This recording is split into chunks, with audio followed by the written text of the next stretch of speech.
Hello, my name is Tracy Eriks, and I'm broker owner of Exit Realty on the Boulevard. We're located locally here in Thousand Oaks, where the 23 freeway meets the 101. I'm here today with John Mallett, and he is with Main Street Mortgage. And so our conversation today is going to be about a hot topic regarding reverse mortgages, especially as the baby boomers are coming up into that realm, and they may have some choices that they did not know that they would have. So, John, can you tell me a little bit about yourself? You bet, you bet. Thank you for letting me be here today. This is great. Okay, This thank is you. really good. Reverse mortgages are a great product, and they have had a lot of bad raps in the past because, frankly, they were not that great of loan. But the U.S. government, or HUD, has really made some substantial, significant changes to the point to where they are now really a pretty good product for the right person. You know, reverse mortgage is not for everybody, but when it's right, it is a life-saving product because people are living longer, they're growing out of their retirement, it's really tough for them financially.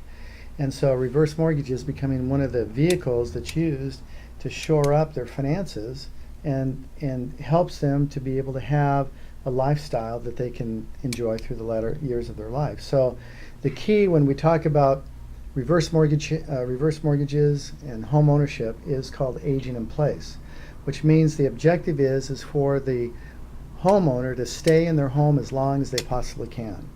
It's a proven fact that when they go to assisted living, there's a high probability they will die much sooner. And so it's really critical that they live in their home as long as they possibly can, and a reverse mortgage in many cases will accommodate that. Well, thank you. Just to let you know, I do have a background of nursing, and I've worked in critical care units for nearly 30 years. And it always is a hot topic when the elderly has an event.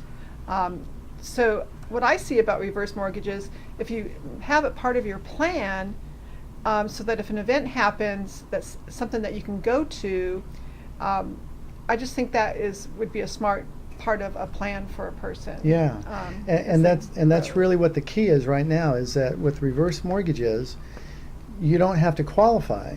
In other words, they don't require you to have income or credit history or make enough income to qualify. So it's one of the few loans out there where you can go in and say, okay, I don't make enough money for financing and my credit's not very good. We just did a transaction for a buyer that bought a home. Their credit score was like 580 and they had no income, but they had enough down payment that they were able to go ahead and buy a home.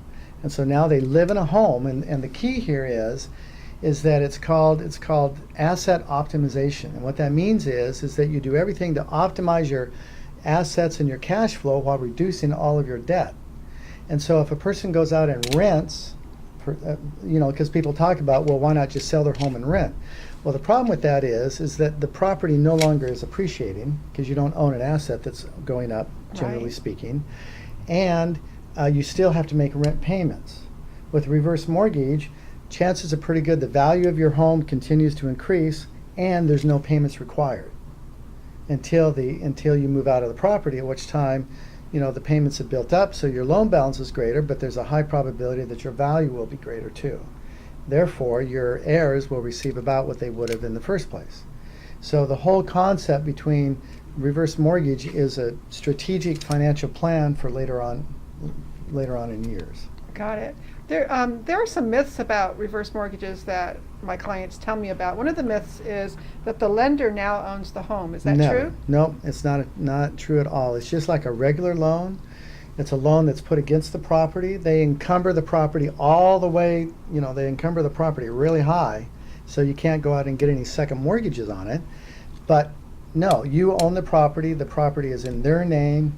It's between, you are the owner. Okay, got it. Okay. Now, does the property have to be free of all existing loans? No, if they refinance it, it can, as long as there's enough equity, which today you need about 40% equity position, generally speaking, 50 to 40%.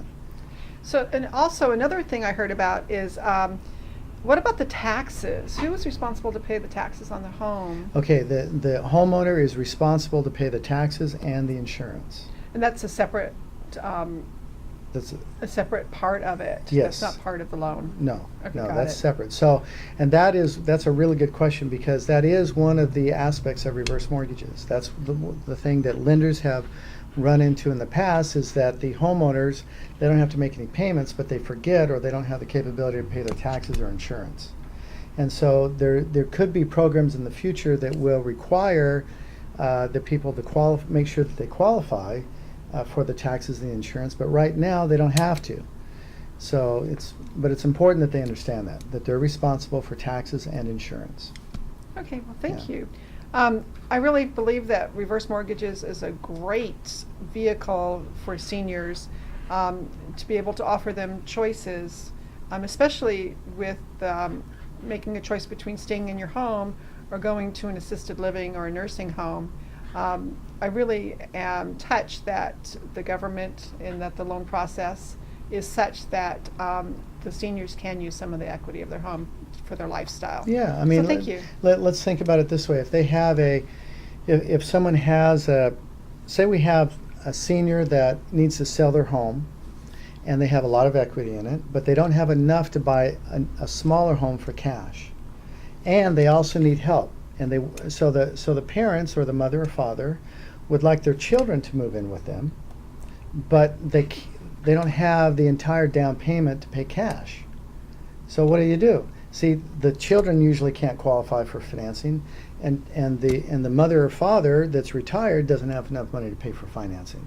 So what happens is that they sell the home, they get the large equity out of that, they buy another home that will accommodate the mother or father, the parent that's living, Right. and then the children can move in and they can assist with taking care of the parent.